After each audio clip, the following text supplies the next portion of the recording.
Yo mga idol, kumusta? Mandirigma Sports Today nga pala.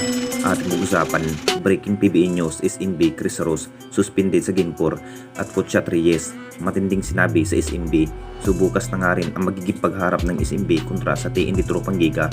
Makakabawi na nga ba ang kupunan ng TND Tropang Giga dito sa Game 4 dahil hindi pa rin biro ang ginawa ng SMB sa Game 2 to Game 3 na parang kinain ng nabuhay ang TND Tropang Giga.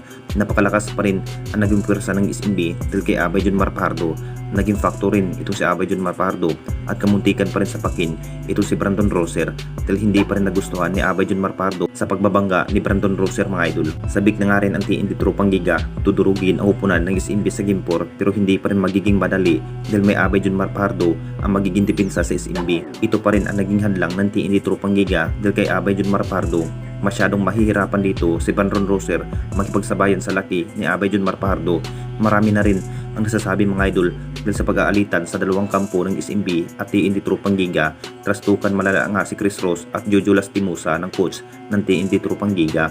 Hindi pa rin maganda makipag-away ng isang coach at ayon pa rin sa mga source mga idol, posibleng masususpende na nga ba itong si Chris Rose ng SMB kung sakaling gawin pa ulit makipagtrastukan itong coach ng TND Tropang Giga na hindi pa rin tama sa naging sinabi ni Chris Rose mga idol.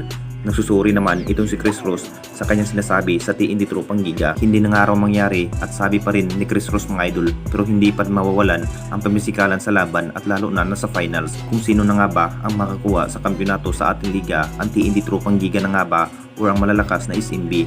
At dito na naman tayo sa isa pa nating balita. Kutya Reyes, matinding sinabi sa SMB.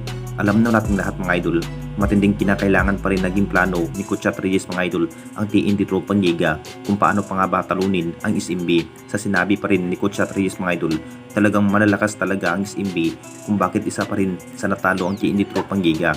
Luging-lugi nga sa big man ang TND Tropang Giga pero bawi naman sa outshot shooting tulad nga kay RR Pugoy at Calvin Octana. Lamang pa rin ang SMB sa height at advantage mga idol dahil kay Abay Jun Marpardo at Moala Totua.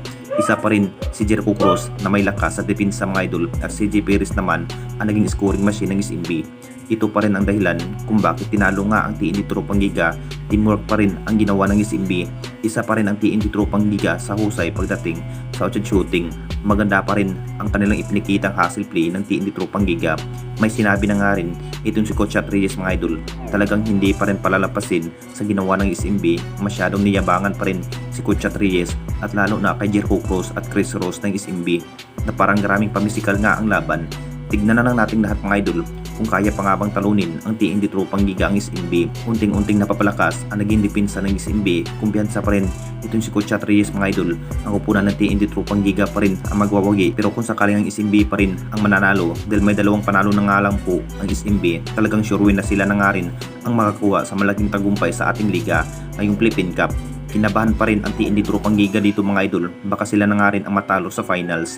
Anong masasabi ninyo mga idol tungkol sa ating video?